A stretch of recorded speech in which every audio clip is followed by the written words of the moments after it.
It's recording. Is it showing up on the stream, Carlos?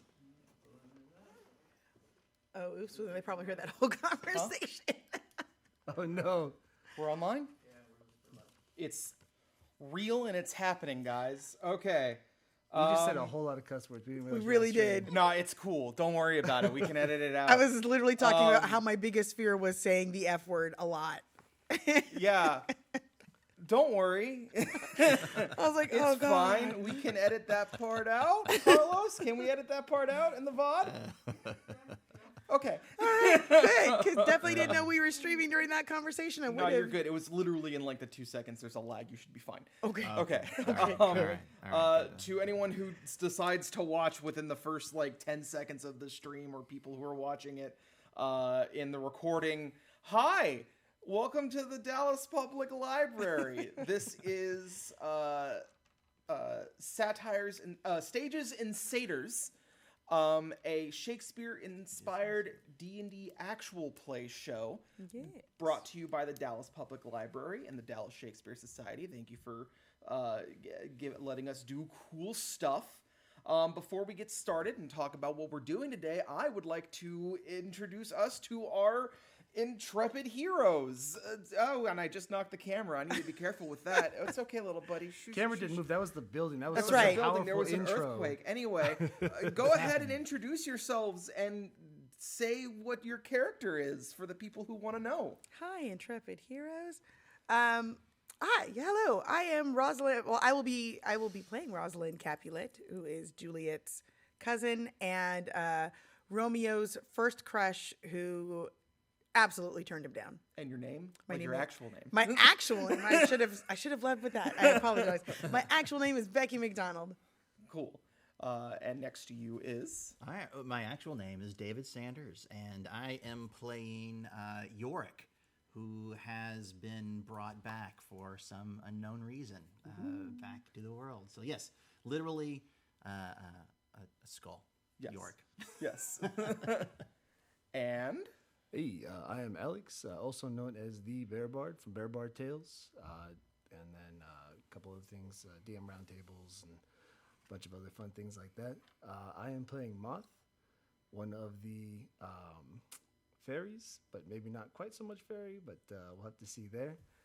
Coming back and yeah, gonna have some fun with that. yes, Midsummer Night's Dream references already. Okay. Love it. So, to explain, if you've ever heard or seen Fractured Fairy Tales from Rocky and Bullwinkle, or if you're a fan of those sort of dark takes on fairy tales and stories done in all those like fun media things done with fables, we're doing something similar to that. So, hey, things might get a little spooky for those people at home that are a little worried about that. There might be some ghosts. Shakespeare was a big fan of ghost stories. Okay. And also a big fan of just wholesale ripping off Greek playwrights, and mythology. Am I too loud? No, you're good. Oh, I'm good? Okay, that's good. Are you listening on the stream and that's how you can tell I what's... have Rudy looking in. Also, it says Oh. Eddie's Goodbye stream on the Twitch, so Oh. you might want to change that. I don't know how to do that. That'll be on the. There should have been a pop-up window Yes. with OBS or on Twitch. You can change that too. And now since we're playing Smash Brothers. Oh, yeah. Should probably fix that then. I did a whole Seems like stream. that seems like a good idea. Oh, what do I want? I want the Streamlabs, don't I? Creator dashboard. I mean, I'll happily get paid. I'll happily get paid to Yay. play Smash Brothers. That's It's a good I'm down time. for. yeah. Let's go. Stream manager. That's fair. Let's go. Let's get some melee in there. God. I'm down to say it's melee right now.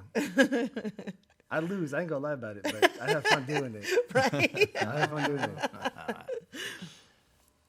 Oh, that's odd. It's pulling up Eddie's, but not this one. Oh. It's fine. We'll fix it for next time. We'll fix it in post. We'll fix it in We'll fix post. it at some point. I don't know why it's doing that, but we'll see what we can do about that.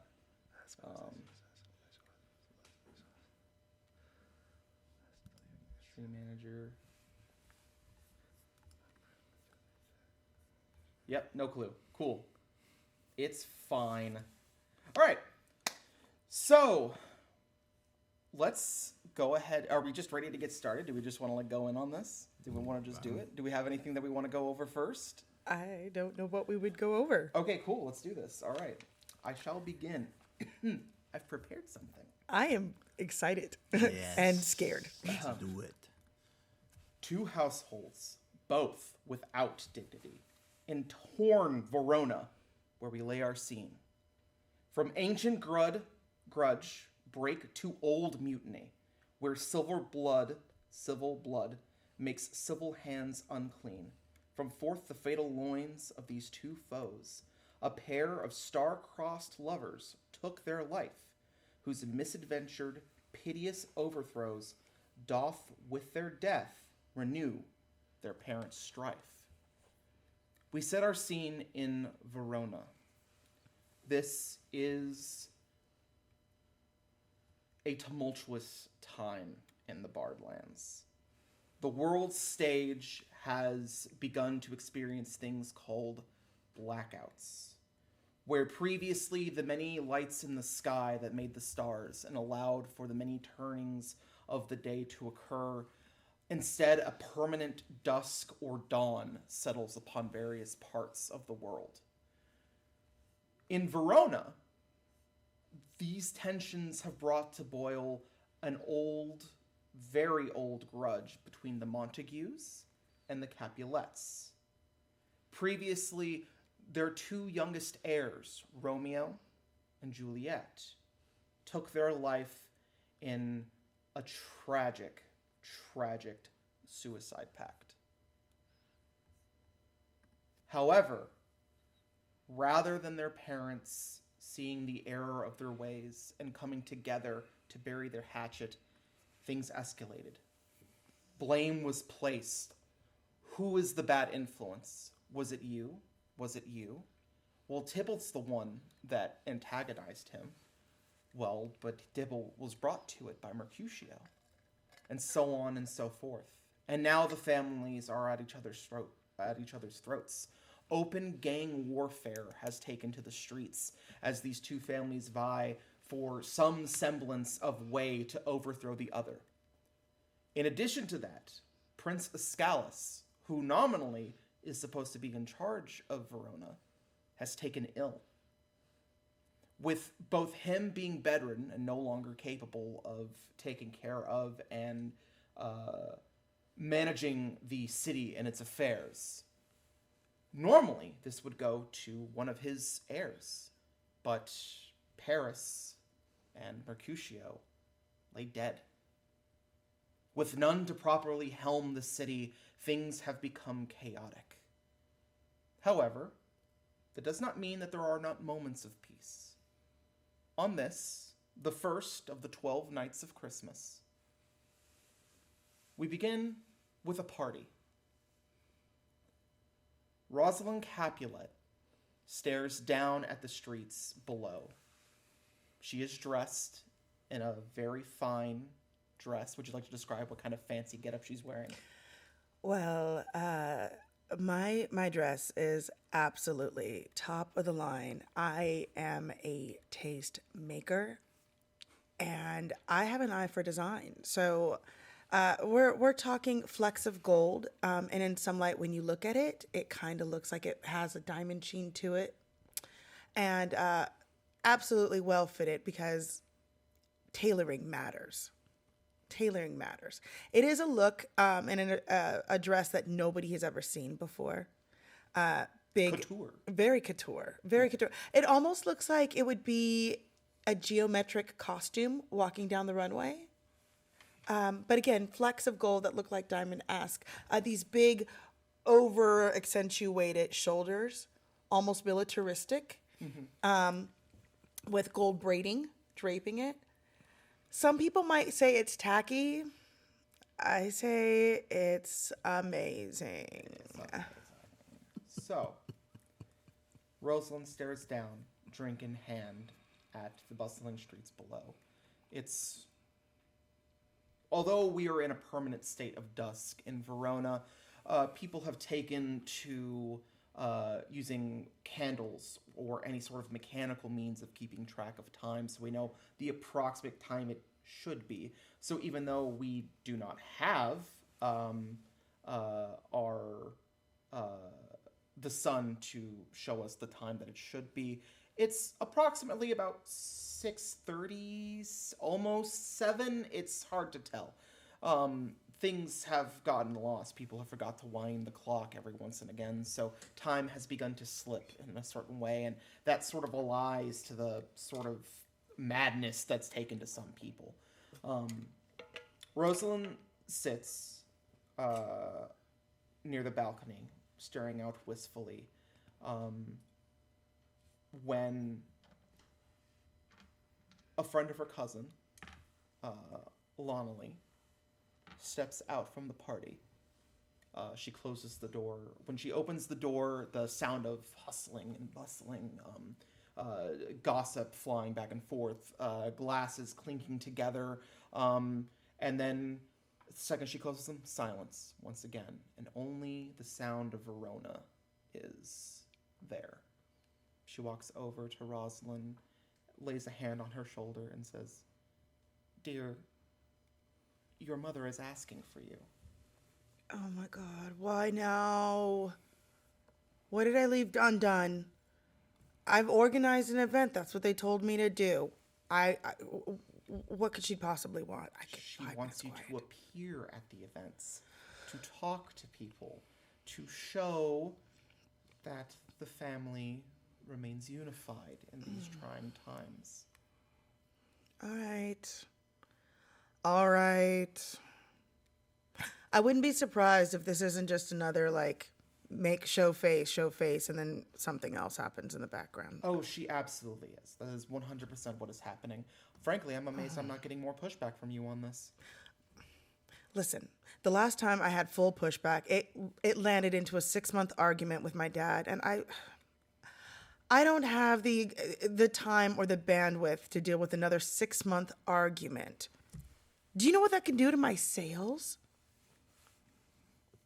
I have a whole beauty empire that I'm starting.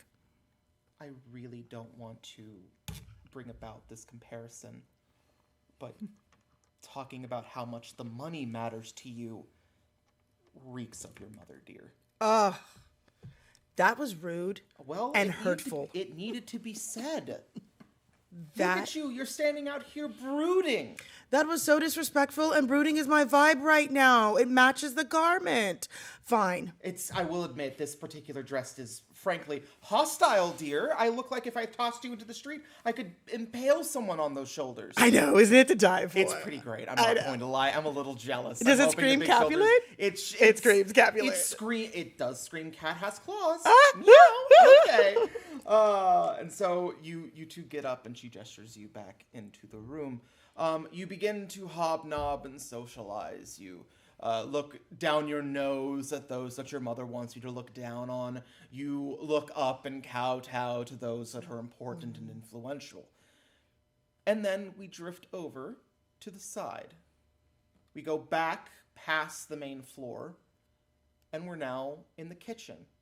And then further beyond that, we're in the scullery. And there, we see a hooded figure sitting in front of a pile of dishes, scrubbing away at them, taking his time, and looking over his shoulder every few seconds expectantly. When we see Yorick, what does he look like, David? I think you probably see a late teens, ginger, kind of long, kind of shaggy hair.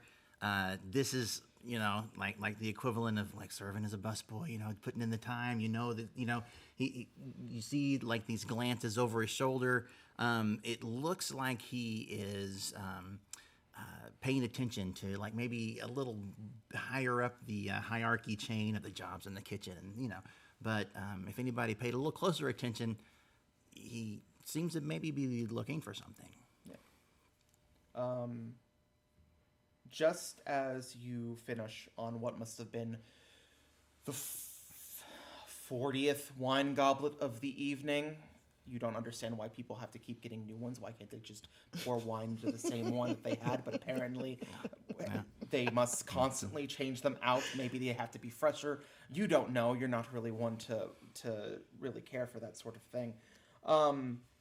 You look down, and there is a invisible tug on your sleeve. If the light hit it just right, you would notice the thread that is wrapped around your wrist and goes down, wedged, and drops down and brought taut against the wall next to where you are washing, and then going away, and then underneath a door into the cellar. York notices right out of the corner of his eye as another light tug occurs and your wrist is driven. It's the signal. You're asked to be seen in the cellar. I glance around to make sure that no eyes are on the dish station. And then I just do a wave of my hand, little mumble of a word, and when I'm in the clear, he vanishes. And then makes his way to where the meeting would be. You now stand in the alley behind Capulet Manor. There, you see a wizened old gravedigger, shovel in hand, his dirt caked underneath his fingernails, his hair greasy, his beard shaggy and unkempt. There's bits of food maybe in it. In addition to crisscross scars across his body and one big, bulbous, lazy eye not looking. You apparate next to him and he... Oh! Yorick! You could just walk, you know. Where's the fun in that? Well, for one, you're going to give me a heart attack if you keep doing that. Well, don't worry. Death isn't all that bad. You would know, I suppose. Yeah. Were you a ginger beforehand? No. Sorry. And he drops the illusion, and the kind of brown, kind of just peasant's cloak turns into more of a black and gray leather tinged in purple with a large hood obscuring the face, and he grabs it and pulls it back and exposes that underneath there is not a bit of flesh on the animated skull sitting on the shoulders of Yorick. He goes, this is more how I looked when we met, was it not? Yes, it was. I'm sorry I have to do this. Pulling you out of retirement like that, but... It was an early retirement, to be sure. Yeah. So, I have a new task for you. I know we've asked you to keep an eye on the Capulets, see if there's anything we can do to help out here in Verona.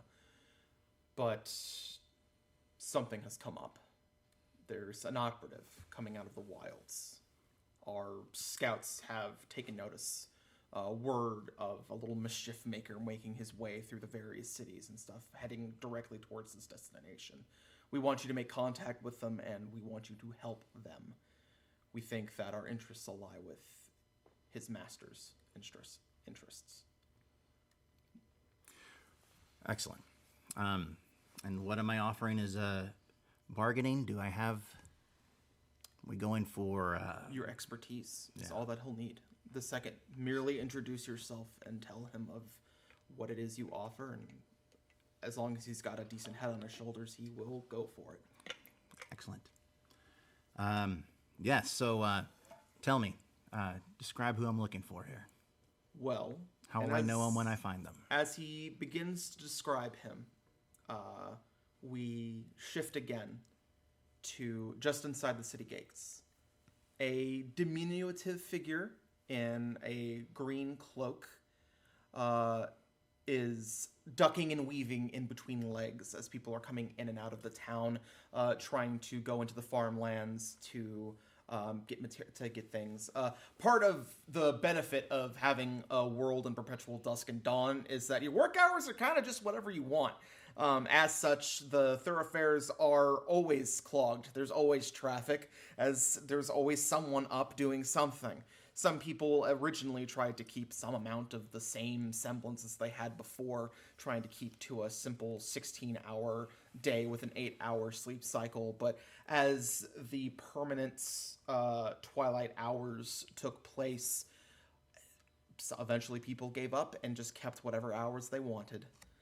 And as that is the case, a small figure weaving his way gets jostled aside and is almost knocked into a refuse bin before muttering under his breath and standing up. And Alex, who's this little guy? Hey, what you see is a halfling, long brown hair. He's got some, it looks like almost wings on his back, but they're made out of sticks and feathers. It's very poorly done wings, but they're supposed to be wings. He has a cloak on, but underneath he's got, it almost looks like a vest, a green vest, with a whole lot of midriff showing. He doesn't understand how it's supposed to be dressed, and a little more than a loincloth of green pants. You call them short shorts, maybe Daisy Dukes in some societies, but they're a little more tattered. He also does not have shoes on. He's not used to wearing shoes, but he's very confused in this new environment. Kind of darting back and forth, looking kind of. He's not very familiar with what he's seeing.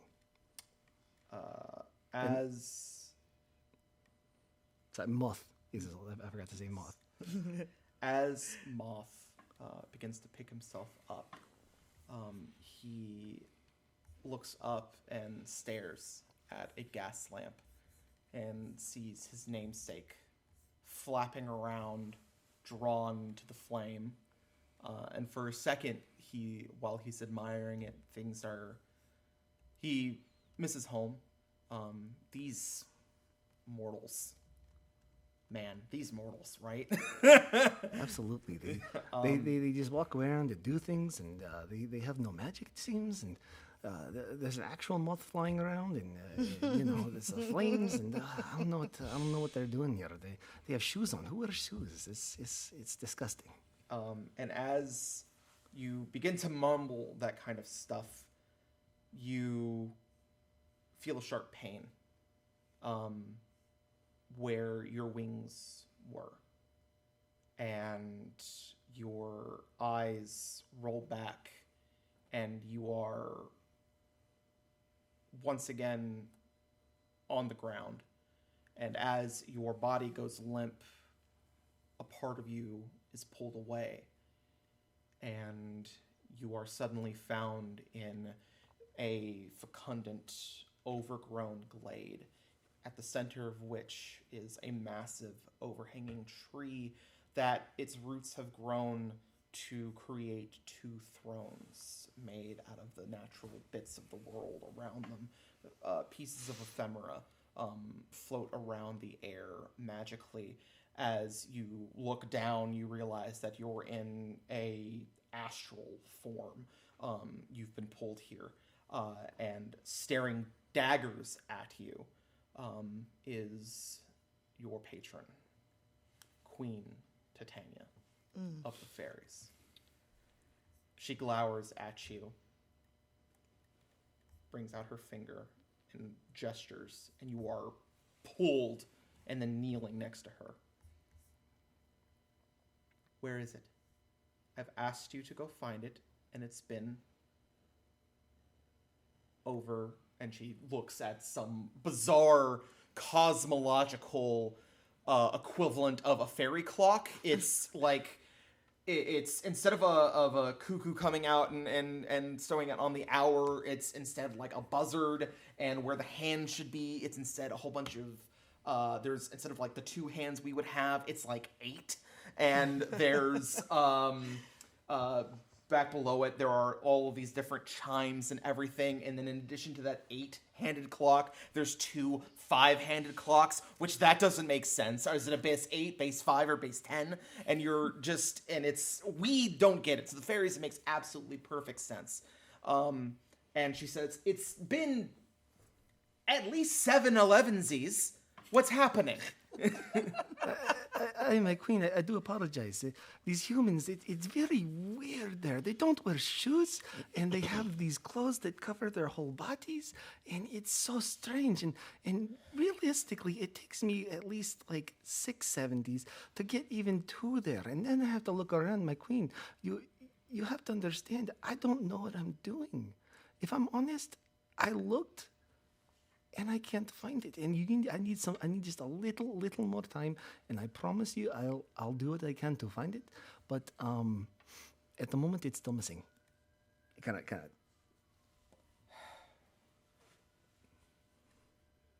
Ma, dear, my king is trapped. The masculine energies of the world have gone awry, and I cannot handle an entire kingdom by myself. I need that folio. So, against my better judgments, find a mortal to help guide you. A mortal? Yes, a mortal. I don't want excuses, Moth. But they won't even talk in unison with me. How do I do that? I'm not... You talk on your own, Moth. It's really not that hard. But You don't have to have 3 other versions of you floating around mimicking everything that you all say. It's very annoying. It's why I stripped you of your wings, by the way. Because otherwise, the other 3 would have followed you, and I still need my attendants. But it sounds so magnificent. You talk and they're just, you say a word and we all say the word and it's in unison and there's almost Listen, some reverb. The aesthetics, I will admit, are phenomenal. I'm not going to deny that. Thank I you. would not be a true fairy if I did not admit that. However, our needs are not being met. And that is not good, because when our needs are not met, what happens? Probably not good things. Yes, many not good things, young moth. Okay, I'm going to let you go back to your body now. Find someone to help you. Multiple someones, even. I don't care. Just get me my folio so I can get my husband back. Okay?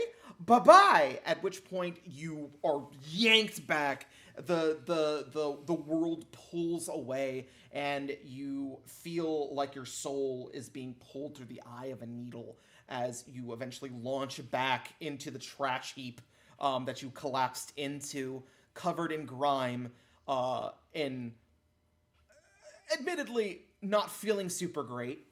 At least now you have orders. What an inconvenient time for her to drag me. I think someone stepped on my cloak.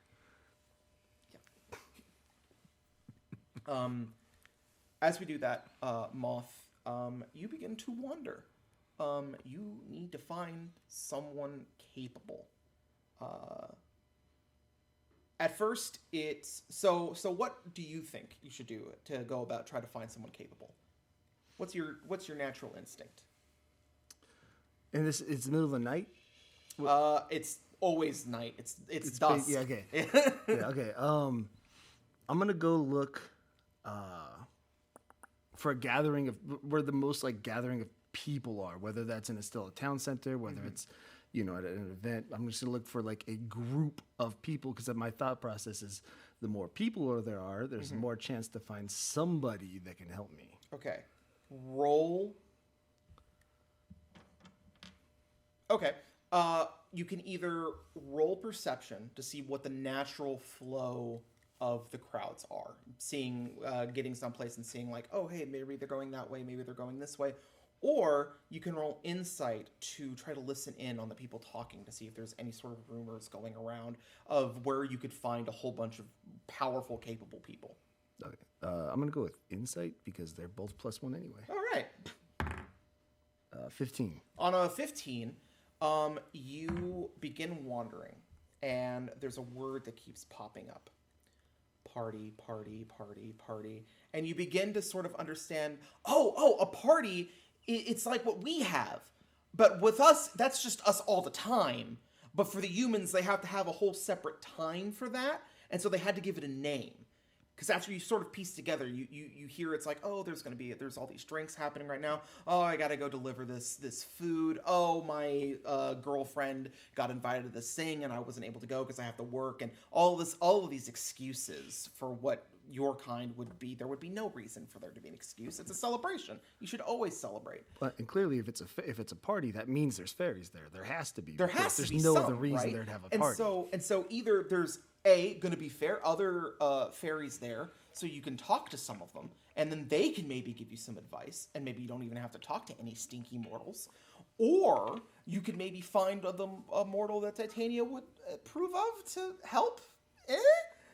So you make your way down, and you find yourself heading towards this very large manse. Like, it's ornate, covered in sort of red and gold livery. And you notice that around all of that, there are similarly men, some of which have like weapons out and stuff, and you see people sort of give that a birth, but you see a lot of other people coming in and out constantly.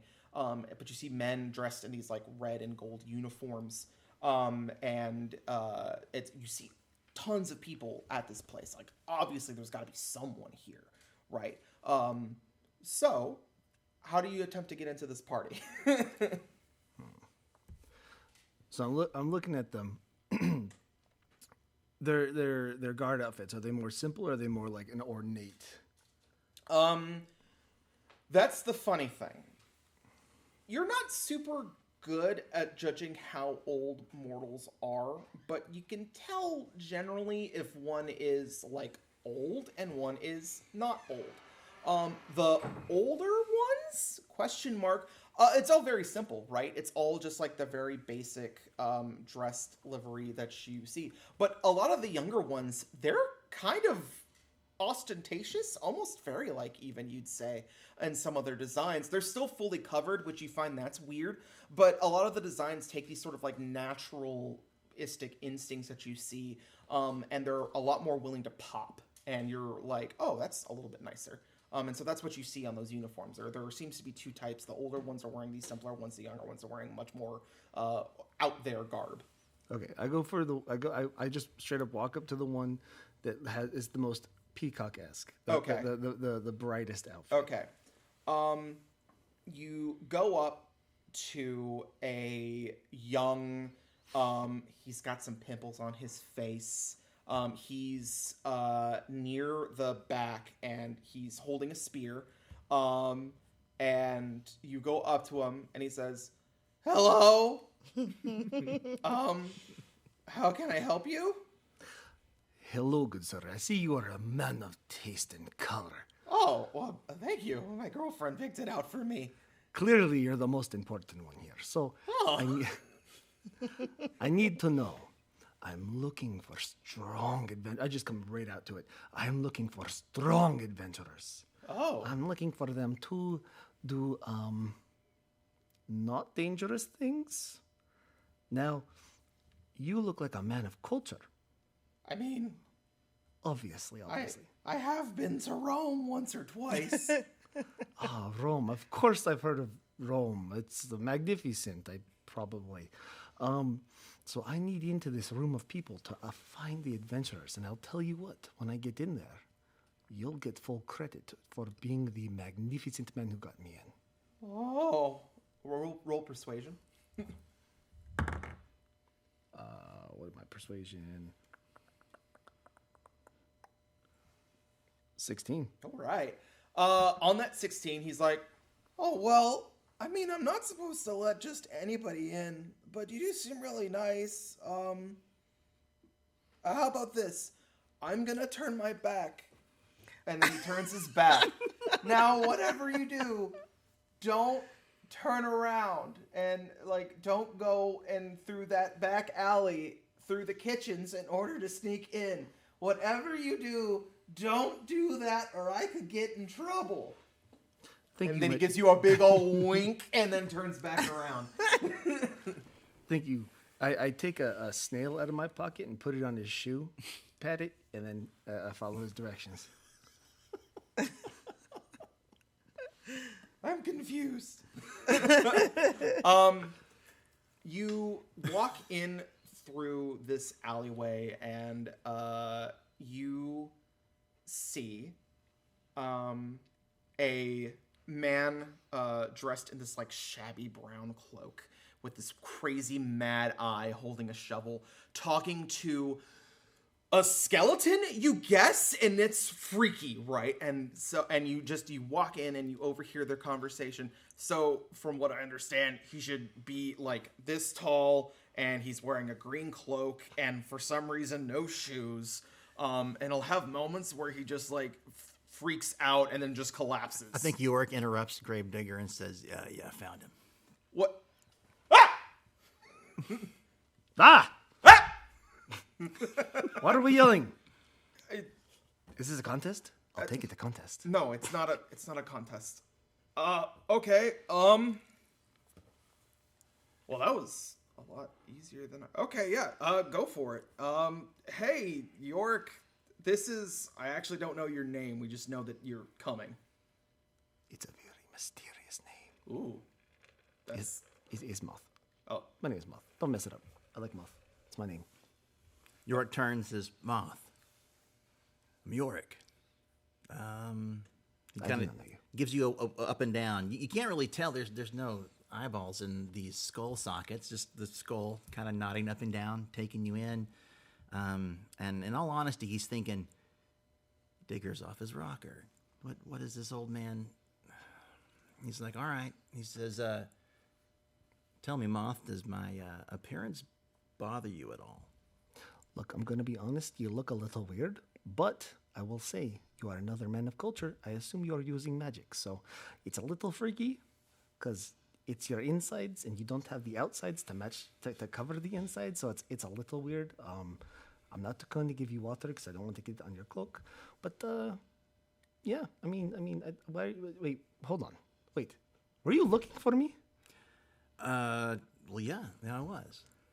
I was looking for you because I was told to look for you. It's kind of what we do.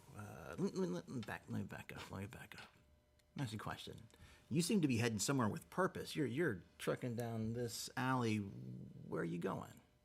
I'm looking for mighty adventurers to take on a very dangerous quest. In the kitchen? I mean, adventurers eat, correct? Yeah, that's kind of hard to argue with. Okay. Yeah, he's just kind of submising and taking it. He goes, yeah, we're looking for adventurers as well. We may be kind of on the same page here. What is your adventure for? He says, I've been asked to offer you insight into a lead organization. We are members of a group called, the Shadow Players. Go ahead and roll history for me, Alex. Cool. And then I apologize. The exact word you used that the queen was looking for, what was the item? The folio. The folio. Folio. History? Yeah. 16. Way to go, dude. Obviously, you give it. I said I'm not rolling that great, but I got +7 and +5. So off of that roll, you have sat at the foot of Queen Titania for who knows how long now. Time works weird for fairies. But long enough that in the courts dealing with mortals, the various power structure of how mortals create, craft, and run states comes up in conversation. King Oberon and Queen Titania are interested in that because they've always been king and queen. So the idea that mortals don't have just a set king and queen that's just in charge forever is interesting to them. Because mortals die, after all. So the power changes back and forth. The keys to power shift. And so they'll essentially be hobbyist politics people. They find it interesting. And one of the ones that have come up is the Shadow Players. You know of them to a degree. You know that they are a organization that contributes to the shifting of power. They never take credit or try to make themselves expressly known to all of the other mortals, but nothing is completely hides away from the purview of the Fey folk. Shadow Players. Indeed, so you've heard of us. Aye, I've heard of you. You play those silly politic games with mortals because you do that thing where you stop walking, and looks like you may have done it once already. So, yeah, you guys do those games, and it's very entertaining. I've heard some fun stories, little stories. I haven't heard everything, but it sounds like you guys have a fun time. Excellent. So, fun, I suppose, is relative, but that aside, you know what we're capable of. I mean, probably bad things Well, or good things. I don't know. It's very confusing. Some people say good, some people say bad. So. I choose to use the word necessary. Okay. Yeah. And you have the need. You have the necessity of the type of things we could do, and we, if we're directed in your direction, we may be mutually beneficial for each other. I'm looking for a folio. A folio. You roll history. Let me do a history roll. I'm going under the assumption that Moth doesn't actually even fully know what he's looking for. He was just sent out to find a folio. And Yes. So he has to figure out what a folio is. Yes, you definitely would need to. But York, there's a decent chance you know what a folio is. Dirty 20. Oh boy. Oh, hello. Okay. This is what you know. There's not just one folio. There are tons. In the Bard lands, when a story, a bit of history, becomes known enough, it manifests into a magical script called a folio. As long as that folio exists, that story will exist in perpetuity. However, folios, when they're created, are constantly blinking in and out of existence. They're never in the same place for long. But when someone finds one and then claims possession of it, they get that story. They can take out a quill, dip it in a little ink, and change it. And when that happens, the repercussions can be massive. When the theory is that part of the reason why this stuff is happening is because someone got their hands on a folio. And not just any folio. There have been rumors of people getting their hands on folios before. There's rumors of a nobleman that lost his place, and his court found a folio and used it to gain strong sorcerous powers and use it to rule over an island. There's rumors of a old Scottish king that seeked counsel from a group of witches that had access to a folio, and from it they were able to divine his future, and in his attempt to try and avoid his fate made it happen. But it's never been something apocalyptic before.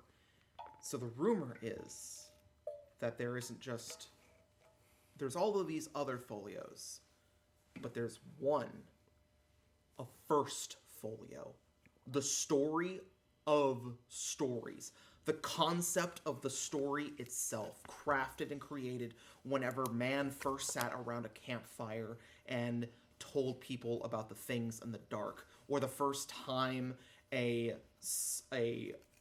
father or mother recounted a tale of their youth to their child, the first time a person sat down and looked at a painting or some piece of art and then crafted a tale about what that piece meant. All of them come together and form in this single first folio, the story of the Bardlands itself. So the theory is that someone got their hands on that first folio, changed something, created this ripple effect, and now things like how they are. The world is in this perpetual dusk, this twilight. Who knows? They could be still writing changes in now, but you would have no way of knowing because you weren't there. You're not owning the folio. Because of that, that's part of the reason why everyone's so freaked out. Their fate is possibly not in their own hands anymore. Okay, all right. And that's the theory the shadow players have. Okay. Not necessarily everyone is going to extrapolate to that far of an extreme. Okay. But the shadow players, specifically your organization, and because of how things happened with you and you coming back, you've looked into this. That Okay. dirty 20 gives you a lot of information. Yeah. So Yorick instantly understands the gravity of this little guy saying he's looking for a folio. And while he never ever doubts the stage directions he's given by the shadow players, he just goes forward. He was wondering a little bit about what in the world, why this guy? And as soon as he mentions folio, he's like, oh, okay. And he's going to do a little insight check, and he's going to ask you, just kind of based on the perception, he's like, you don't really have any idea what you're talking about, do you? He puffs up real big. Of course I know. Why would I? Everyone knows what the folio is. That's a 12 insight, so I don't know. It's probably pretty obvious that Okay. I'm lying. I'm just. Yeah. He says, oh, very good. And he's like, you know what? I think we can definitely help each other out. Yeah. And he looks around in the alley. He's like, maybe we need to find a place where we can be a little less inconspicuous. And I think one of the best places to hide is in plain sight. Why don't we step into the party? I'm always okay for a party. Excellent. And he's going to guide him through the kitchen, through the Goodfellas back door, into the Yes. Wow. As you tracking shot all the way through. as you enter shot, into the kitchen, there is Havoc. Rosalind is on the warpath. Oh my God. Things were left to your explicit instructions. Your instructions were not followed. You knew that there was a seating arrangement for the dinner. Person A needs to be next to person B because they don't like person C, because if person C sees them talking to person D, then person E and person F will end up talking smack about person G and D, and that will lead to an entire business going under and people losing their livelihoods. So, you have very meticulously crafted this list of who should and should not be invested, who should be here, who should be sitting next to whom, what should be served to them, because there are, of course, allergies. And someone, a nobleman by the name of Tops, was served potatoes. Now, it's not that a lot of people like potatoes. Yes, they get a bad rap as a peasant's tuber, but that doesn't mean that they're bad. You have no issue with potatoes. Yeah. But Tops, Oh my! He'll never stop complaining about never it. stop complaining about it. The potato and leek soup that was served to him, not only was it potatoes, but it was also served just a hair above lukewarm, and he specifically wanted lukewarm because he has a very sensitive palate, and if anything messes with him, oh my goodness, it can't happen. So you two come in to hear Rosalind chewing out a absolutely just like his hat in his hands, chef. Listen, I'm not angry. I'm just disappointed. Oh, Yeah, cry about it. Do you know how many months I spent on this? I know. Oh, if you know, then why didn't you do it right? I did. Ah. It was not. You know, I'm sorry. I'm gonna breathe. I'm gonna take a second and realign and breathe. Okay.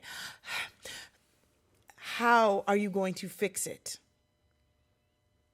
See, that's not gonna work because I need an answer right now. No hesitation. By apologizing and giving him whatever soup he desires. You might want to go ahead and just chop your tongue out while we're talking about it because, my God, an apology is not going to be enough. Mom, I don't know what to do. Oh my God. What can I do? What can mean? Where's the scullery boy? I can have him prostrate himself. That's something, right? Okay. Listen, that is in and of itself an embarrassment. This is what we're going to do. You are going to make a completely new lukewarm soup. Do not involve potatoes. All right. Okay. Give him a nice watercress salad with it as well. If we have some extra caviar, dig some up. Make some up if you have to. Okay. I don't know what you have to do. Right. Just make it look fantastic. I'm going to go and I'm going to shut him up with a little aqua tofana so that way he can calm down a little bit. Not so much to kill him, but just enough to kind of take the edge off of this mistake, and hopefully he hasn't ruined the next sector of our business. My God, do you know how long I was in talks with him just to get a lipstick line started? Did you decimate my lipstick line? I really hope not, Mom. I really hope not, for your sake, too. Yes, go before I vomit. Yes, ma'am. Oh, my God. You come in, you see Rosalind. This is the prettiest mortal you have ever seen. Most mortals do not dress like how she is. It's always so drab. Very unfairy-like. This one knows what the hell she's doing. It's not necessarily, because she's a human, so, like, still kind of icky. But, like, oh, man. Here we go. I'm just staring at the shoulder pads. The shoulder pads are just like, you're like, that's slick. It's giving slick. It's Yes. giving couture. It's giving expense. Yes. And you, I assume, saunter out. You see Tops sitting at the table, fuming. Hi. Oh my God, if I have not gotten a chance to tell you today, the new mustache cut that you did, it is fantastic. And I'm not just complimenting you just to like blow smoke up your skirt. I genuinely meant to tell you this earlier. I'm wearing pantaloons. Oh, it's a turn of phrase. You are so hilarious. You are hilarious. Oh my God. Rosalind, this is why I was worried about going into business with you. No, okay. So it was a minor mistake, but I want you to know that I have fixed it immediately. And without me asking.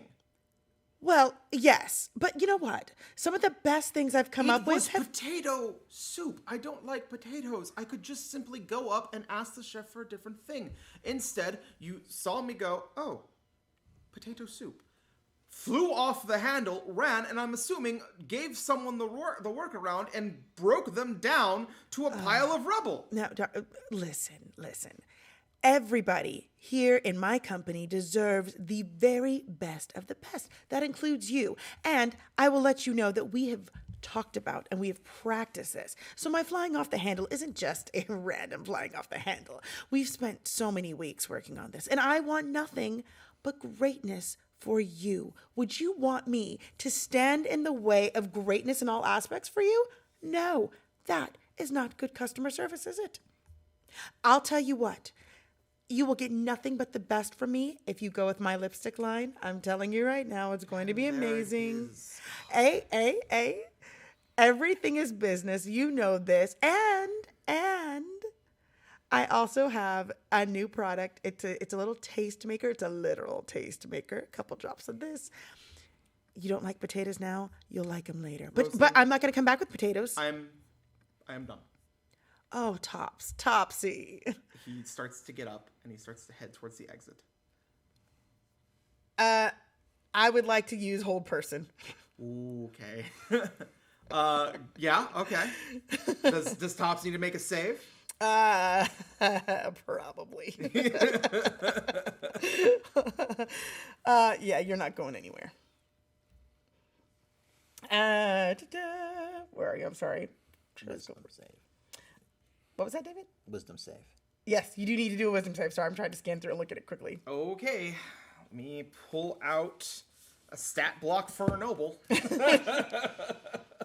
Sorry, Topsy. You guys are awesome. Oh, thanks. Okay. He rolled an 11. Well, sorry, you needed a 15. Okay. He is held in place. Topsy. See, I tried being really polite about things, and there's something I need you to know. Do not mess with me. So, I've tried to fix this mistake and make things amend, but now you're going to have to see the Capulet side of me. So, sit down, eat your food, and let's talk business. Rosalind Capulet! Keep screaming, baby. It didn't work. It's not him that's screaming. You hear your mother shriek. Hi, Mom. Hi. Have you used your arts to hold this man hostage? I'm not holding him hostage. I'm keeping the party going as was instructed of me. And yet, notice how the second you did that, the music stopped and now all eyes are on you. You look around and realize that... They're on me because I'm fabulous, duh! Oh boy. Mom. Rosalind, meet me in the kitchen. Thanks a lot, Tops. As I'm turning to walk away, and I'm like, but I mean it, sit down. He sits down. He eats the watercress salad and the minestrone that has been sans potato that has been placed before him. It is at perfect temperature. You two got back in the kitchen. What were you doing in like the 5 minutes before she winds up conjuring back in here with Miss Capulet? So what I was going to do is we're going to be on our way, and I'd say within the 5 minutes, I'm going to cast Disguise Self and just take on the air of opulence so that we could go. I think that one of the Shadow players' best options is we hide and have discussions in plain sight so that we can watch while we listen. I was going to take him somewhere. We're going to talk a little bit. So I think we were like just kind of we saw the struggle. We saw the ruckus, stood back a minute. When it cleared out, we were going to be on our way back out, like into the party proper, probably right when, Yes. you know. I'm very inconspicuous with my outfit, so I'm not going to stand out at all. No, I think you'll be fine. Yes.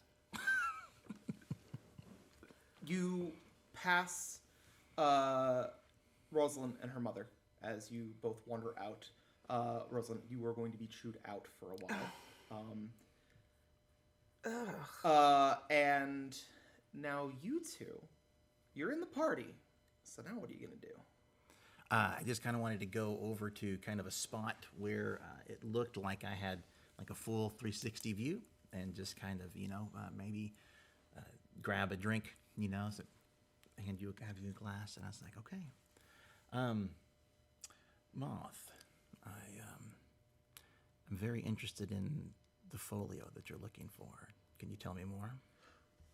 So as we're going through, as we're making it too, I'm also doing this kind of weird, like, Commander Shepard kind of thinking that's what I'm supposed to do. Yeah. This is how I'm supposed to look like. Yeah, and so the persona that Yorick is he's a little opulent at the moment, and the kind of person that would have this guy hanging with him just for the sake of Just for the lulz. yeah. You've now taken on the guise of the eccentric, Yes, well-to-do oh, absolutely. millionaire, and this is your odd little manservant. all the more that the hiding in plain sight. We are just walking out here. It's like, yeah, the people would see the guys that Yorick is wearing hanging out with Moth and thinking, yeah, of course, he probably has several of those at home. This is my newest in the collection. This is the spring collection. Don't worry about it. So where's yours? You don't have a hobbit? Halfling. It's 5e. It's a halfling. Halfling. We can't My say apologies. Hobbit. Please. We can't say Please, Hobbit. Tolkien Estate. Right. Be kind to me. Okay. You sit down, and so what you know about folios, it's a book. She described what you should be looking for. It's a book, and it's really powerful looking. That's about all she gave you. Do they have a library here? They do. Verona does have a library. So I think that Yorick would be asking questions, kind of digging in, because he knows which folio. He wants to find out which folio. And so he's like, okay, were you given a name for the folio you're looking for? You see, which folio? Of course, I knew there was multiple folios. Why would anyone think there's one folio? So it's silly that you would even think that there's one folio. I don't know where this accusation is coming from. Because there's multiple folios that everyone knows. It's the one for the king, the king's folio. That's it. Yes, Yeah, not to blow your mind again, Moth, but which king? the king. No. Okay, so let me stop there. Not one of your silly mortal kings, because they die. Again, this is the weird inconvenient. They die and they move on, whatever. I'm talking about the king. There's the king and the queen and then. Have Yorick do an arcana check, I guess, and just kind of like, what is he picking up about Feyrealm, and what does he know, and what is he gardening as so far? Absolutely, talking. go ahead and roll So that's Arcana. going to be a 12. Off of a 12, you can guess he's probably talking about, because it's pretty obvious that he had no idea there were multiple. You're like, he's probably talking about his king. yeah. Where do you hail from, Moth? The forest? Excellent. And who is asking him for you to retrieve this folio? The queen, obviously. Now we're getting somewhere. All right. This folio is one that belongs to her.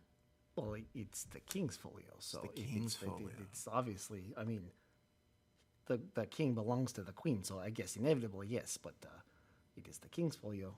Okay, so with my thoughts about folios earlier, and just kind of this slight connection to the Feyrealm, anything specific kind of coming to mind? Do I know any direction what we're looking for yet? So, He's taking directions from someone who doesn't know the directions. Right. Yeah, you're piecing together that he's probably not looking for the folio. Okay. Yeah. That was kind of my first. I'm kind of breathing a sigh of relief about that. But he's definitely looking for one of the older ones. Okay. Hints of he's from the forest. He's such a weird little guy. He's talking about the king, the queen. He has probably some amount of magic. I don't think you'd be illogical to deduce, like, he's talking about, like, the fairy folio, the one that is about the story of the Fey court, which is an older one and a powerful one. Yes. I'm going to assume, Moth, that maybe this folio was taken. Do you know? Or is it simply lost? Do I know if it was taken or stolen? What you know is, we'll flashback a little bit. Cool. On the day that the king disappeared, Titania and him had an argument. She was mad at him. The first day he didn't come back, she thought that he had just ran off somewhere. Decided to maybe have a tryst with a mortal. As one does. As one does. And then the second day. And then the third. And then the week. And then the month.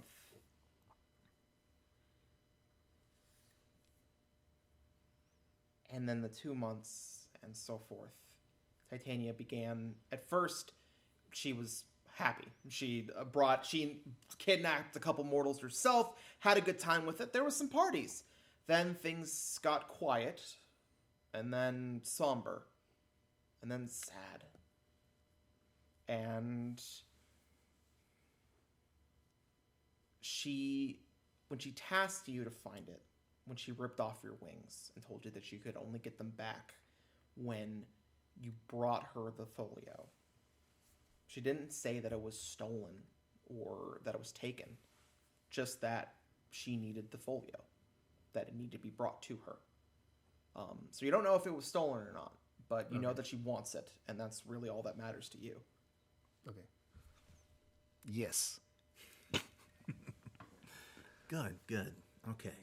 I think that at this point, Yorick is first of all, he's eliminated the portfolio issue going on. He's okay. And he trusts the assignments that he's been assigned to. That's kind of all he's got going for him right now. He has no problem going in for this 100% and instantly starts thinking about, okay, next thing we need to do is find information. Information about folios, information about Fae, information about a missing king. Hey, that's obviously my first thought as well. I would never have thought to just find people and that it would work out. We need to find information first, obviously. Poor Titania, that's so sad.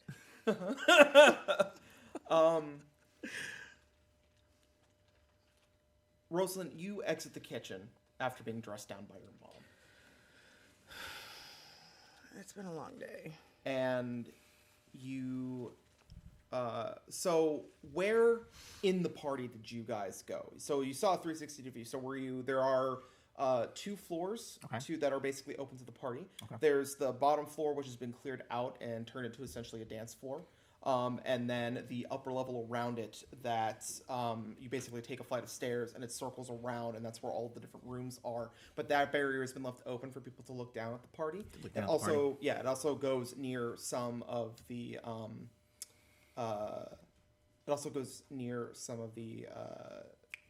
balconies. So you're looking up. I'd on say the we would top. definitely be a part where Yeah. we could sit down on the floor. Yeah, Yeah. just kind of open seating kind of area, nothing private, So, just kind of out. Yep. Rosalind, you come out, and you have the guest list memorized. You are a smart cookie. You're good with faces and you're good with names.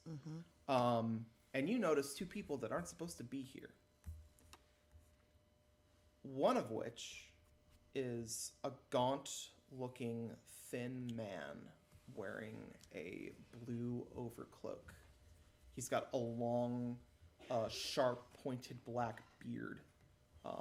And next to him is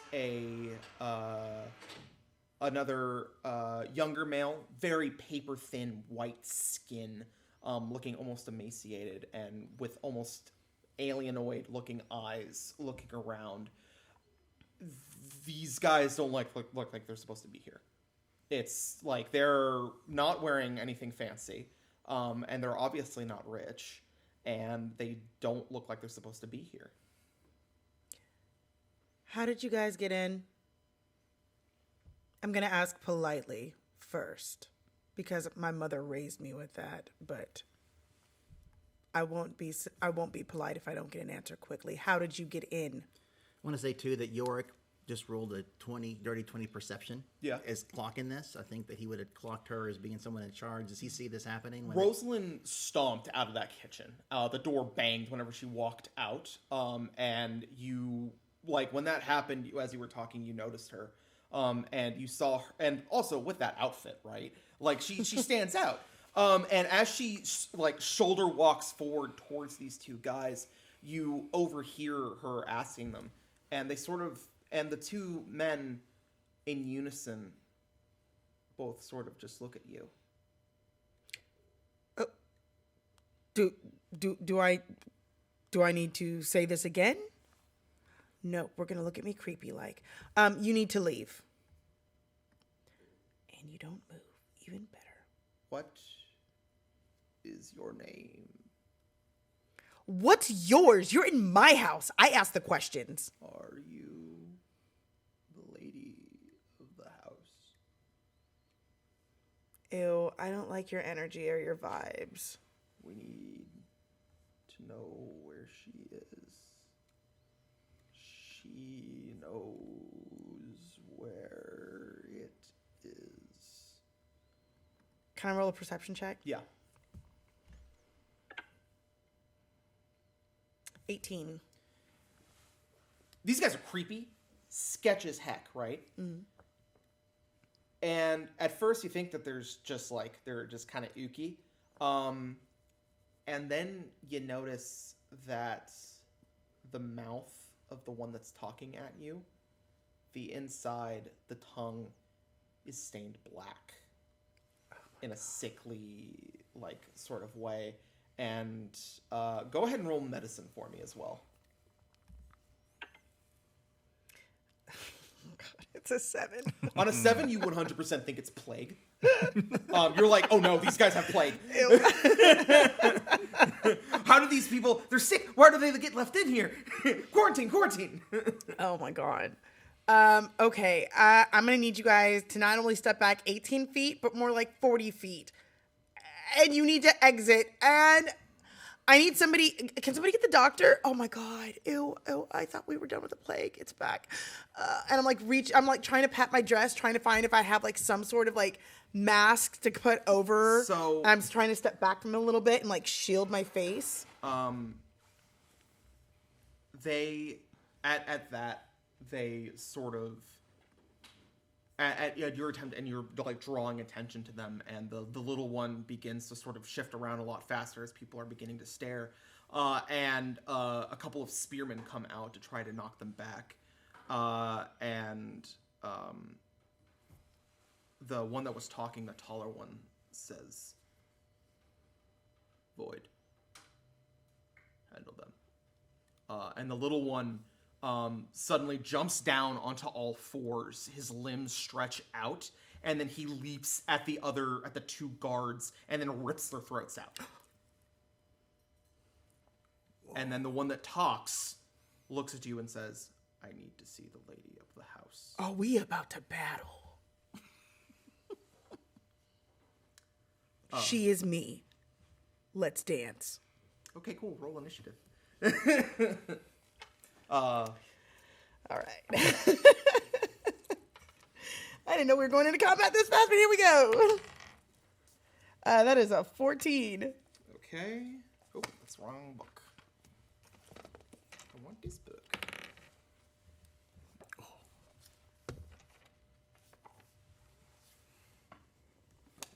That's the one that I want. Okay. Are you guys also rolling in, or are you going to wait for I think a that, while? yeah, no, I would roll, because if I was clocking this and I saw a death, I'm going to prepare. Yeah. Action might need to be taken. All right. So what did you roll? 14. Okay.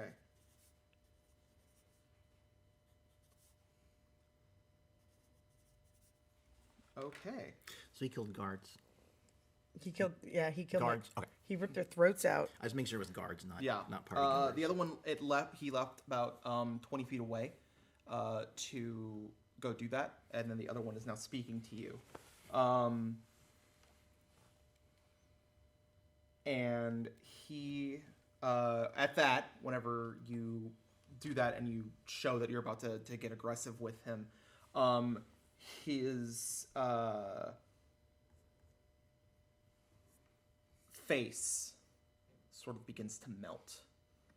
And him and the one on all fours shed what barely pass for human disguise. And you see two humanoid figures covered in this inky black ichor. And they have a roll perception. Alrighty. That is an 8. They have flecks of something moving around in this constantly shifting black ichor. You're not quite sure what it is, but it's these white tannish flecks that are constantly moving around. And the one that's in front of you is going to reach It's throw both of its arms up and then try to bring them down on you. Oh wow. And we will. Does a. We'll go with the highest one. Where does a 16 hit? Get 16 Okay. hits. What about a 14? 14 hits. Oh, I know. Oh She talks big game for a wizard. no! Yeah. Total damage on both attacks though is 10. Okay. Yeah. And they crash down on you in an attempt to break it down. You're able to roll so that way you're not knocked prone, but you've been struck and it causes pain. Yeah. And with that, it goes to you. I'm going to use Chill Touch. Mm-hmm. Let me roll that first. And that is a 12. Because Chill is like a spectral icy hand reaches out and sort of rakes at the one that struck you, and the ink is momentarily frozen for a second as it sort of lurches back, and then it rolls. The ink rolls back around, and it just gives this ungodly just noise. Ooh. Don't do that, Jacob. They now square up and go up against you guys. Top of the round are two others attempting to get back in now that you've seen them monstrously transform. Yes, I think that. So they're on the first floor. Yes. Kind of like on maybe the edge of the dance floor kind Yeah. of thing.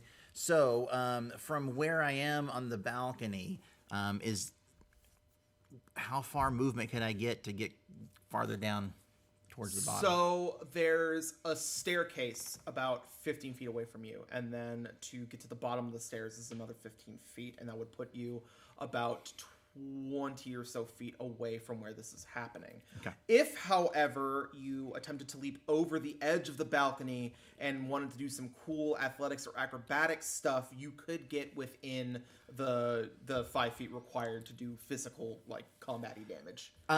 Making it to the bottom of the stairs, would I be able to see this the conflict? Yes, you can see that I'm happening. gonna use my movement then to book it to the bottom of the stairs where I Yes. can see the conflict. At this point, chaos, Yeah. right? People are freaking out. Those guards just got like their throats ripped out. Everyone's crazy, and the people are now in full scale panic seeing these like monsters show up, and they begin to disperse, and that sort of chaoticness is making it harder for the guards to try to get in there. They're all outside. The two that were inside monitoring things just got their throats ripped out, and the other ones are trying to push through. And I am going to roll to see how long it will take them to get there, and that's how many rounds before you guys get assistance from them. But Okay. we are still on Yorick's turn. On his movement, Yorick, which shall... So he's gonna drop his disguise self as he comes down, and so this visage of like early '90s David Bowie, Yeah. double-breasted, kind of fades away, and you just got this black and gray kind of cloaked figure who kind of stretches his hand, this gloved hand out, and makes his symbol. And I'm gonna cast Dissonant Whispers Okay. at the one closest to Rosalind, Okay. and that is a Wisdom saving throw, Wisdom save. 16 DC. Ooh, that's pretty good. But we got it on the die. He makes a save. All right, so that's half damage then. Ooh. 13, so 6 damage. 6 damage. And he does not have to flee, but yeah, 6 damage. Takes a 6 damage. At that point, Rosalind, you see this thing reach out to try and continue its onslaught, and then its hand suddenly pulls back and pulls towards its head as it continues to scream and then just starts swiping away in invisible directions, but still maintaining contact with you. It's distracted, but it's still focused on you.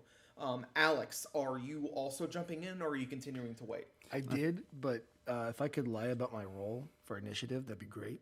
Not you think you lie about it. So technically, it's a 4 overall, but it was a nat 1 to Okay. get into it. Yeah, well, you're at the bottom of the round. I'll give you what I'll say is if you want I got a variant rule that I like doing called pushing it, where you can, in situations like this where you're not really capable of doing or maintaining an action because you rolled that 1 on initiative, or because you weren't part of the combat, I can give you either 1 action, 1 movement, 1 bonus action at the cost of a level of exhaustion, using the current 1 D&D rules, where instead of the 7 levels, it's the 10 levels of exhaustion. And all they do is each level of exhaustion gives you a minus on that die roll until you take a long rest. So if you want, you can do it, but it'll just give you a die roll until your next long rest, and you can go ahead and take that bonus action. Otherwise, you'll get to move at the bottom of the round, starting with these guys going immediately now. I'll go ahead and I'll the problem is that exhaustion is what's going to happen with me. Yeah. Is I will roll at, and then every time it's going to go 1 low. It's going to piss me off every time. So I'm going to go ahead and I'm just gonna go just do at the bottom. Yeah. He puffed up but got ready. So. Yeah. What did you roll for initiative, by the way? I rolled a 13 for my 13. Okay. You're just dancing until you realize, oh, hey, what's going Yeah. on? I took a sec. I was really into it. So Yeah.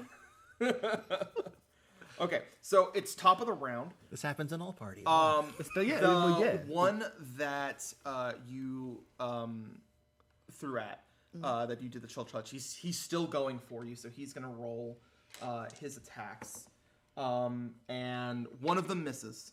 Yay. Because I did not roll well, but the other one is going to go ahead and get in, and you take. That one he rolled well on. He'll take 7 from that. Yeesh. I rolled minimum damage on that last one. So his first swipe is going to go for you. He's still disoriented from that dissonant whispers. But that second one, he's going to go for you and launch a jets of this inky black stuff at you, and it's going to clip the side of you. And in addition to like the forceful like kickback of all of that coming at you, it burns the skin. Not in like a pure acidic way, but in enough that it hurts.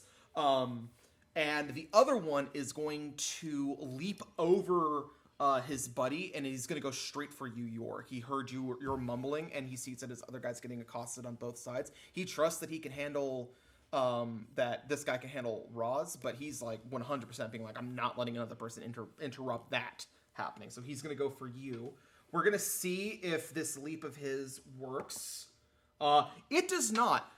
He makes it, he jumps over him, but he ends up clambering on that last few bits. And he's about 5 feet away from you, but he can't get there fast enough in order to actually clock you with his attacks, because our only way is by getting in there. So that's going to be his turn. And so that'll be in this, and now it'll go to Roz.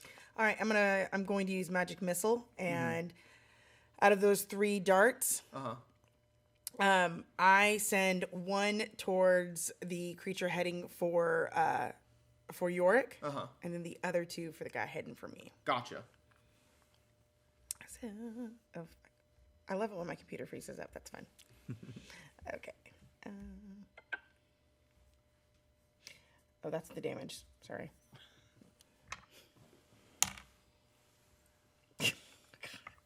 It's magic missile, right? It's magic missile, yeah. You don't have to roll for magic missile. Oh, that's right. Okay, Yeah, 'cause magic missile always hits. That's why it's good. I was like magic missile. Magic like, missile always I'm hits. looking at it and I'm like, there's nothing for me to roll. Yeah, And even if I did, No, just it roll was the a crap roll. d4s. Yeah. Okay. So that's a 4. Okay.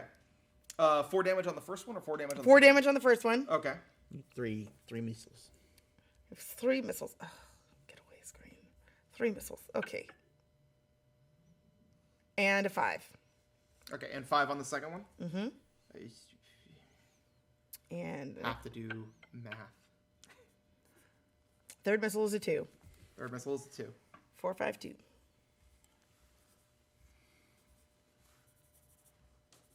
Okay. What do your magic missiles look like? They look like little shards of glitter, like pink glitter. Okay. Like if you were to take So just these trails of pink, Like, almost fairy dust, just glitter, through like the sky. little slivers of like the most ostentatious Yes. pink glitter If ever. they made a noise, that noise would be yes, Yes! yes, yes, yes. It just pop. The first one now, you've landed the 2 that hit it square in its chest. and it does not like that. And you can tell now it's that humanoid form now is beginning to slouch, and it's beginning to look worse for wear. It's having a harder time maintaining its physical form. The other one looks like a spring chicken. Yorick, it's your go again. All right. Would the fellow that failed his jump, that wouldn't give me advantage on attacking him, would it? He's not prone. Fair enough. Just thought I'd ask. Yeah. All right. No. It was worth a shot. It was worth a shot. No, as he kind of leaps like right in front of me, right in range, I Yes. just like, without breaking stride, I'm just going to pull out a dagger and do an attack on him kind of on the way by. That's going to be the 12 to hit.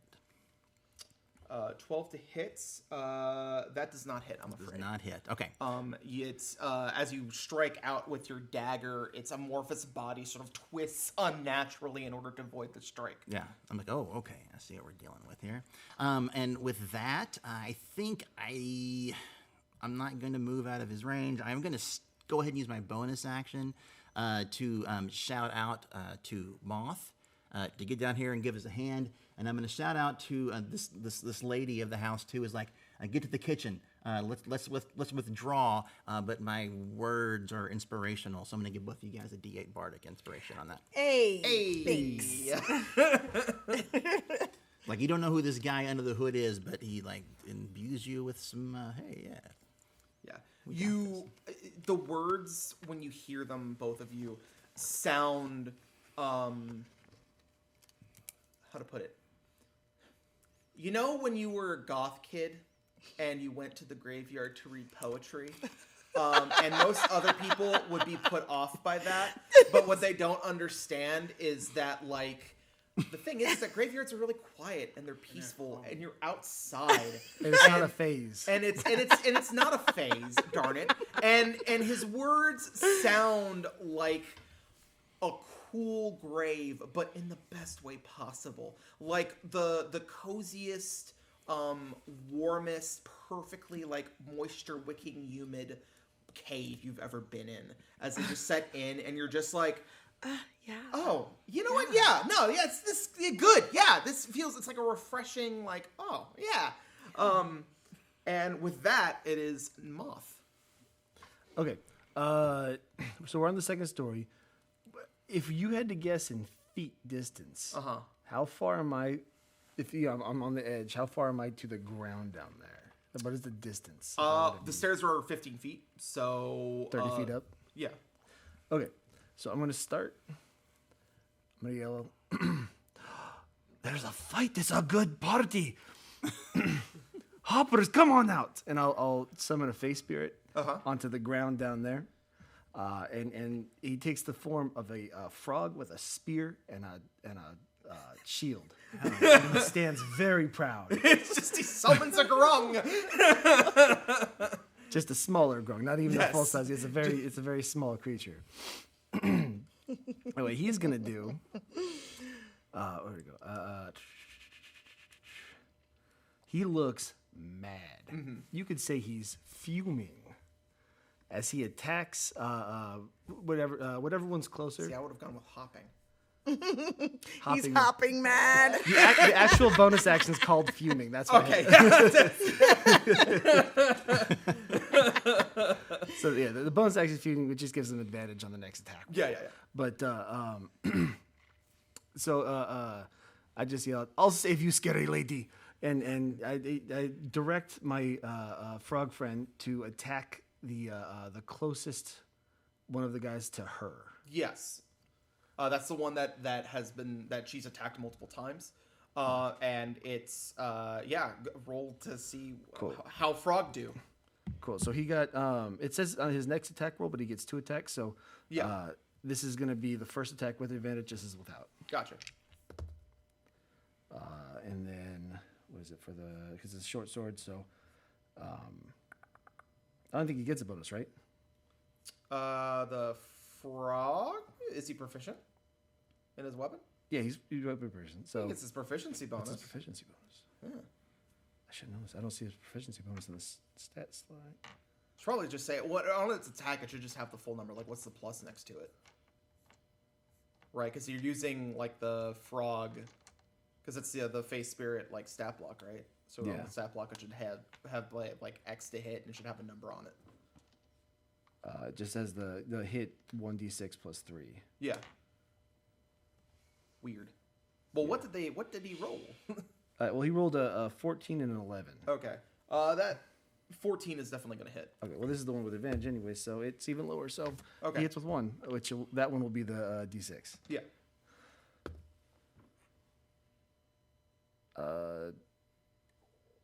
Okay. Sorry. I'm slowing the whole thing down. I apologize. 1d6 plus 3 plus the spell's level piercing damage plus 1d6 force damage. Okay. So I'm reading that as. Yes. So that's 9 plus Yeah. 13. Not plus 13, but just 13. Uh huh. And then I don't know what the spell's level piercing damage is on here. It's like it's a modified. It doesn't have the whole stat block Gotcha. on here. Yeah. So we'll just stick with 13, I guess. then. 13. Yeah. That. Go. Right? I'll take it. And then I'll then run as far as I can. Yeah. Because my other action, my idea to get down would take a whole action. So Yeah. I'm just gonna run down, which I can get. I guess I'm guessing I get down at least partially the one flight of stairs. Yeah. So, What's your character's movement speed? 25. I'm assuming. 25. So Yeah, 25. you're literally just right behind York. Okay, cool. Yeah. I just. And with that, it's top of the round, and this haggard one now. So is the face spirit still there? Oh yeah, he's there. He's He there, stays, right? yeah. So this thing just like mollywopped him, so he's gonna go for it. Let's see if his attacks hit. I'm gonna pull this thing back up just so we have all this stat blocked in.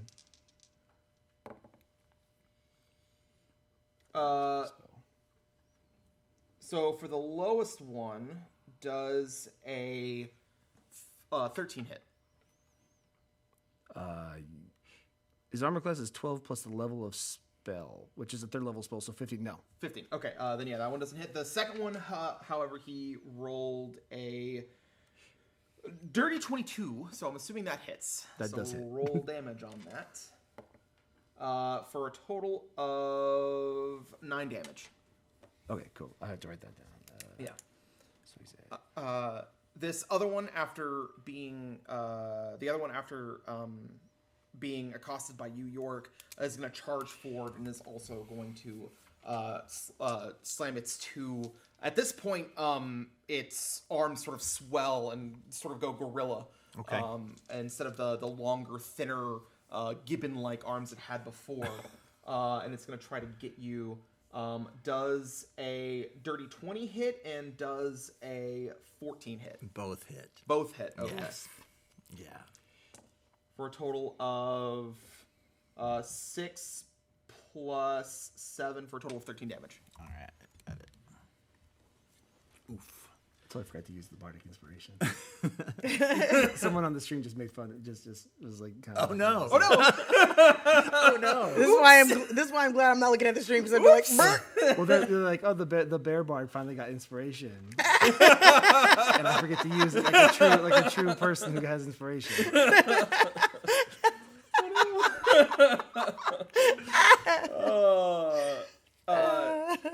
So with that, Rosalind, hey, it's not attacking you. You have a moment to breathe, and now these 2 weirdos have begun to help you for some reason. That's nice. Okay, you know what? Normally I would turn around and like let them deal with it, but like that was really cool of them. So, all right, short dude and tall skeleton guy. Thanks. Tall hooded figure. I'm so Just sorry. saying. I'm so sorry. Listen, I'm gonna launch another series of magic missiles again at It's the best spell. I have such a fondness for magic missile. In it's this case, it's called fabulous missiles. Is what it's- we're gonna- it's- That's great. Oh my goodness. it's a fabulous missile It's a because it is It fabulous. is Yes. Fabulous missiles. So I'm going to fire off my fabulous missile again, and once again I'm gonna split him so that I've got 2 hitting one and 1 hitting the other. Sure. So I'm going to throw 2 of them again towards Yorick's assassin. Yeah. Is that assassin is the right word at this point, since that's what they kind of are. And then 1 towards the one who was mollywopped. Yes. Yeah, let's go. So, okay, the first one was 2. Second one is 3. So a total of 5 on the one that's attacking Yorick. And the next one is 4. Okay. Yes. Smack into them. And York, the one that was Achu, you hear that, yes, hit it, and it just sort of looks back and it's momentarily distracted. It's your go. Okay. Yeah, we're toe to toe, so I'm gonna strike out with a dagger again. Let's roll. Yeah, we'll go do it. Ah, no, that's a 9. He is not. That's not gonna hit. He is not gonna hit. So, yeah, no, that's gonna be my turn for now.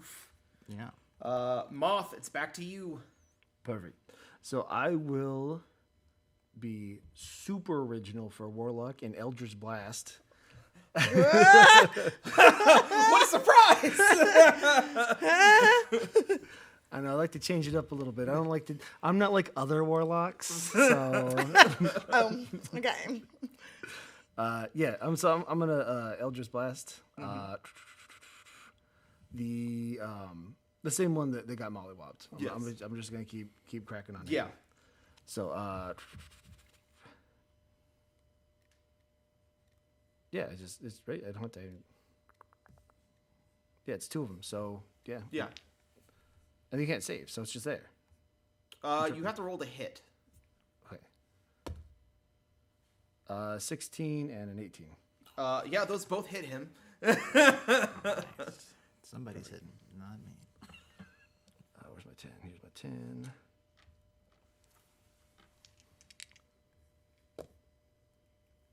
$11 damage. 11 damage. Oh, what do your Eldritch Blasts look like? So his, it starts as a dark base, but it in this case it's gonna have some kind of like leaves and flowers going with it. It's not quite as fabulous as sparkly, but it almost looks druidic in nature as opposed to maybe as dark as it could be in other cases. Because again, I'm not like other warlocks. But it's got a big stick jab in the middle. It's just your magic missiles are just a shillelagh being fired out. Like it's like I cast shillelagh, throws it like a spear. Okay, But yeah, he comes great. out here. He's got 2 that just kind of jump out and kind of play. Yeah, and they smack dab. Hey, flavor it. That's gonna take him out. How do you want him to go? So I get real dramatic when I did it to him, just like blast, and the 2 kind of come up and kind of twirl, and they go and they hit him. One hits him right in the face, what should be kind of what's left of his face Yes. there. And the other hits him square in the chest, and it just kind of takes him all the way back, lifts him up off the ground. And he's got kind of like a flower bloom on the face left over that's just sitting there now that that he's on the ground. You have planted a tree in this thing's body. Its body sort of stops holding its form. And it's roll perception. Or I guess roll investigation in this case. It's the middle of battle. Give him some slack. Yeah. 6. 6. Yo, that's weird and messed up and gross, and you're gonna have to take a second to stop and like look at it. But right now, there's not the time. And so that one that was fighting Rosalind goes down, and now Rosalind's just like, oh, I'm free. Okay. But that means that there's still one left, and it's the one that's going for Yorick, and now that's also behind Yorick. And how far away is he from where? He's right in front of Yorick and is about so he's 10 feet away from you and 5 feet away from Yorick. How far is he away from Hoppers? From Huppers, about 20 feet. Cool. Hoppers turns around, gets fuming again, and just hops right at him. And then he'll attack as well. Again, metal is the one with advantage. Yep. 19 and 18. Yep, those both hit. And then what was I rolling? Do you want to roll that one with advantage again to see if you crit? Sir. 17. Okay. So. That's okay. Still good, but not. And then sorry. Normally I have multiple screens. Yeah.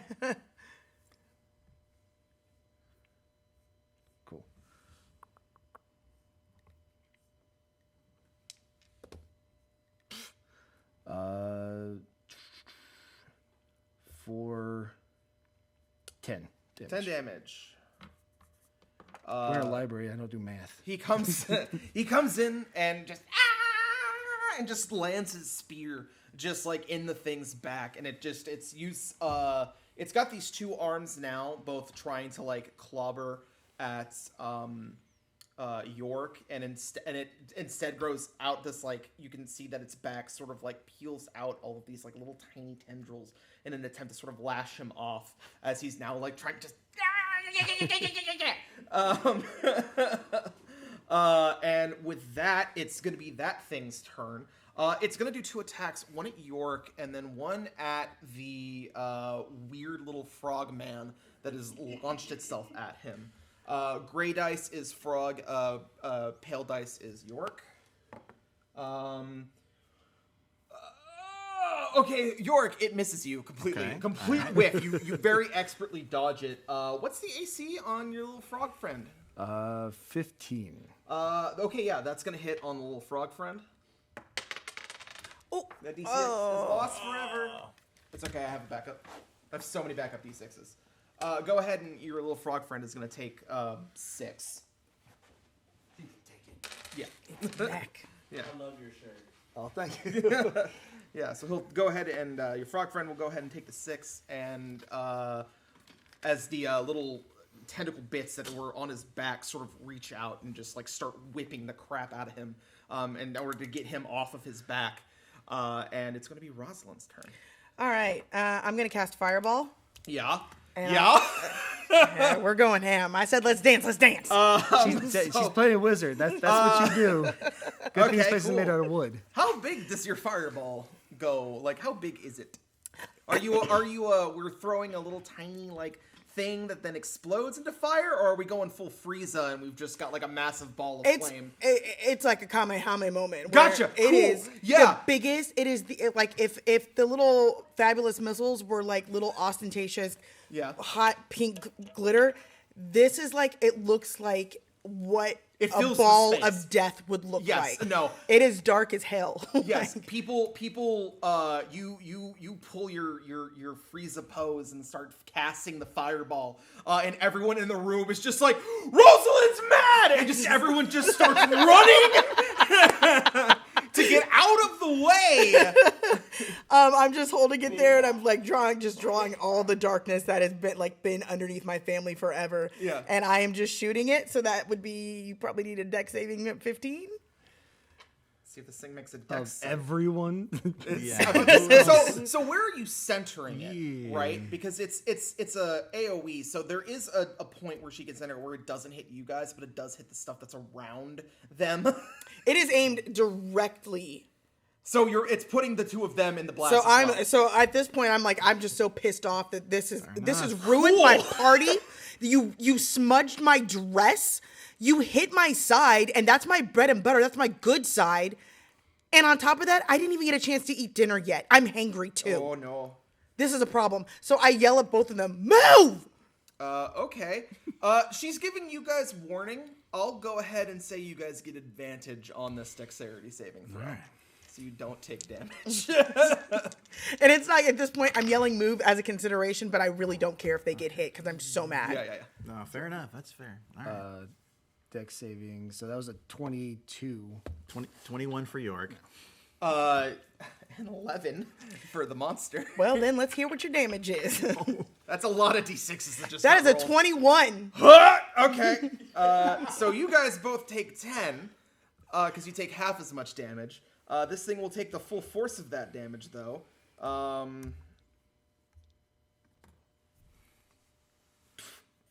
Cool. It's still alive, by the way. But it's not looking good. But it's just. It's now that you notice that the fireball has gone off, and you two get sort of your eyebrows singed by the flames. Nope, no eyebrows. I'm good. Yeah, as you guys get sort of singed by the flame, you bits, those little white bits, and you recognize them now. Finally, what they are? It's bits of parchment that are like mixed around in this thing. and those little bits of parchment are now on fire, as is a part of the house. I'm gonna roll to see how much damage you did to the staircase and the surrounding house, because you just set off one of the most destructive spells in the early levels of the game. Sorry, so- Katie Kaboom over here. yeah, stairs and floor are the only thing that really need to worry about it. They both are taking that damage. You did 21 to both. Okay, so cool. Everything's on fire. Sweet. Yeah. I like that. Cool. Everything's on fire. Yes, everything Awesome. is on fire. Hey York, make a dexterity save All right. so that way you don't get hurt by the fire. Natural 20 for 26. Yeah, you don't get hurt by the fire. And it is now your turn. All right. So, Ooh, also, Rosalind, I want you to roll perception here real quick. Alrighty. That is 19. On the 19, as the flames go in and the dust settles, and you see this thing on its last legs standing before the cloaked figure, and the light comes from under it, you see a demonic skeletal face underneath the hood, staring down at the creature that's been attacking you. I'm gonna walk over to the creature. I'm gonna spit on it, and then I'm gonna look in. And then I'm gonna look in this face. Yeah. York, it's your turn. so Yorick, having stood toe to toe with these things, and like swung his dagger and kind of missed as it kind, and he's like, his quest for knowledge is greater than his rage. Having said that, he also noticed this amount of power that was just unleashed on the dance floor, and he just kind of looks over, little respect. I'm gonna cast sleep. Okay. I'm gonna cast sleep at 3rd level. Yeah. Because I want to know what this thing is before it's destroyed. Okay. Yep. And so that is 17 hit points. That's not great, but yep, 17 hit points. 17. Is sleep the total HP or current HP? Oh, that's a good question. I thought it was current. Yeah. Look, current. Current? Current? Yeah. So casting sleep on this thing, as you get closer to like spit on this thing and rub it in, and you think that York is going for the kill, you see him instead wave his hand, and sort of this like ashen vapor sort of comes out of his mouth, and this thing just slowly begins to fade, and then collapses as the fire begins to smolder out. And it is now asleep, and effectively combat is over. What are we looking at as it sleeps? Now that you're all looking at it, and you're all close to it, you see this inky black monstrosity, constantly shifting liquid, but in it are bits of shredded parchment and paper.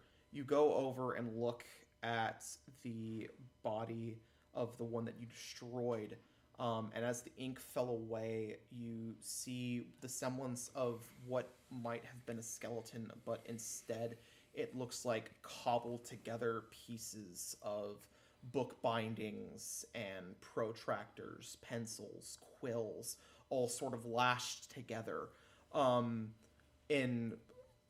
with bits of like book binding and tape and glue, and there's just more ink on it, and you see these like animated inky doppelgangers just sort of, that one over there that's dead, and then this one that's still alive, but it's hard to tell because they don't have lungs, it doesn't have blood, it's just this ichor that's somehow animating. Yorick kneels down like he's seen CSI. Kind of looks at the scene, looks back at Rosalind and says, "Friend of yours, Lady Capulet?" Do you think I fight my friends like this? I wouldn't be surprised. Ew, you're rude. You're so rude. Do you know what this is? I have no idea.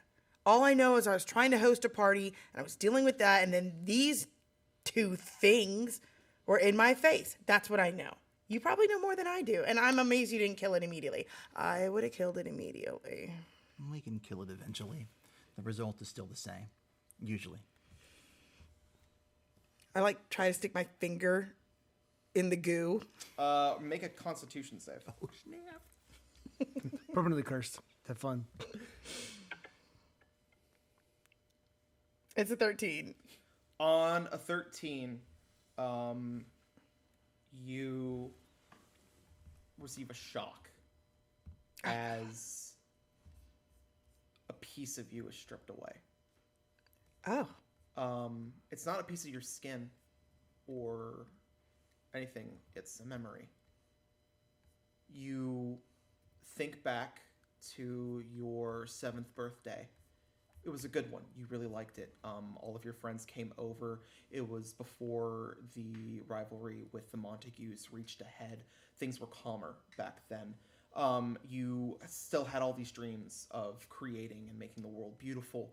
And that was the first time where your parents seemed like they might actually be okay with that. You opened your presents and your mom got you makeup brushes. Your dad bought you special colored inks so that way you could draw and make things as crazy and well designed as you wanted to. And that was whenever you designed your first dress. You can't remember what that dress looks like now. You keep racking your brain over and over again. You feel like that piece of you, this core aspect is missing. And as you keep trying, you're going over. It was like, was it pink? Was it blue? Was it green? It was definitely. It was a dress, but was it? I know, like, I remember the shape, but like.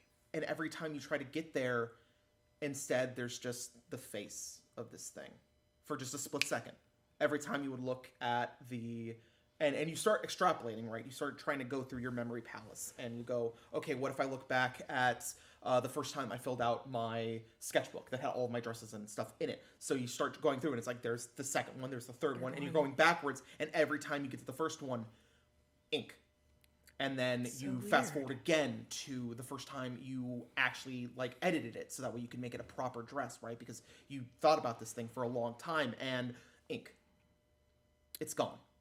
You have to physically look at the dress again in order to remember anything about it. Wow. And this hurts you. From the outside, how long did that take? What did we see? You see her put her finger in it.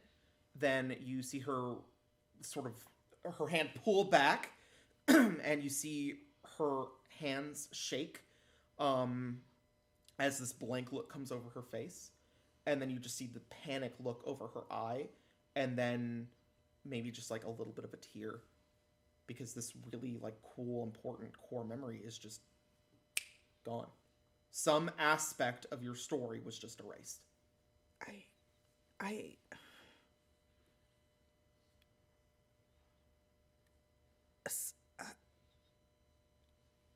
Don't touch that. I hadn't planned on it. As you say that, and as people begin to sort of pour in, the chef that you yelled at earlier busts out of the kitchen and says, Lady Capulet is dead. What? And that's where we'll end the session. Oh my god, you're the worst. It's 2 hours. It's 2 hours. It's time up. I gotta stop. We were supposed to stop at 3, but we had a late start, so I let it go for a Oh little my longer. God. But, no, that's it's a good place to stop. End session. Yeah. All right. I interrupt you, but welcome to my world. Yeah. Okay, folks. That was really fun. That was Everyone fun. who watched, thank you so much for watching. Like, that was great. We'll be back on 2 weeks, same time. Hopefully at 1 this time, not at 1:30, but at 1. So 2 weeks, that next Saturday will be here. Hopefully this recording will be up sometime on Tuesday or Wednesday. We'll try to get them out as soon as we can. Otherwise, this has been great. Once again, I'm Jacob. I work here at the Dallas Public Library. Part of the reason we're doing this is to show you that, hey, all of the equipment that was used today, the dice that I rolled, the books that I used to plan this adventure, the streaming stuff that we used today to produce this stream was all available at the library. If I was a patron and I had a library card, I could have used all of this to produce my own D&D actual play, my own video content if I wanted to. That is all available here at the Dallas Public Library here on the 3rd floor. If you ever want to use it, you just need the library card. Take some quick 30-minute training and you can get started doing the exact same thing. I would like to once again thank all of my players for showing up. They have taken time out of their weekend to come and play with me. That has been great. So much fun. Once again, Becky, Daniel, Alex, thank you so much for being David. here. Oh, David. yeah, I said David? You said said Daniel? Becky? David? I said Daniel. David. Why did I say Daniel? I don't know. I'm good. David. I'm easy. Yes. Anyway, D-Man. thank you all so much for being here. This has been great. See you in 2 weeks for part 2 of Stages and Satyrs. Until then, thank you all so much. Does anyone have anything they would like to plug? I do not. Okay, cool. Alex, you've got stuff. I You say wanna now I plug? feel guilty because I'm the only one doing it. No, if I had something to plug, I'd plug it. Check out Bear Bar Tales. You know, trying to always come up with new stuff. Actually, I'm working on some very new videos, very different thing, but it's all TTRPG and TTRPG agnostic. So it's nice. You don't have to worry about it being, you know, with one company or another. Also, GM roundtables. Those are always going on, and always having fun with those. So check them out, and yeah, appreciate it. All right. Thank you all so much, and I will see you again in 2 weeks. Thanks. Bye-bye. Bye.